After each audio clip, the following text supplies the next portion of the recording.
that's a little taste of what we do on Sundays with our grandchildren. We have puppets.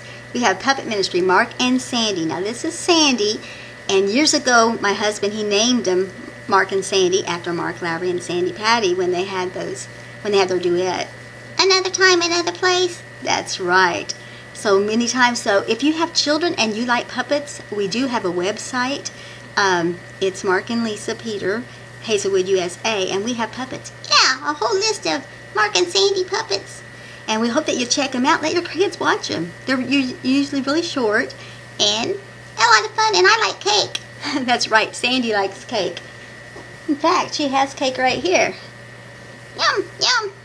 So we like to celebrate birthdays for the boys and girls. And so if any of you have boys and girls and they have birthdays, just let us know when they're at. And we'll sing and eat cake. That's right. We'll sing and we'll eat cake. So that's a little bit about our puppets, if you want to know what that's about. So a little bit later we'll have our live devotional. But right now I just wanted to throw in here a little puppet. Yeah, let me have that cake. Y'all have a great day. Bye-bye.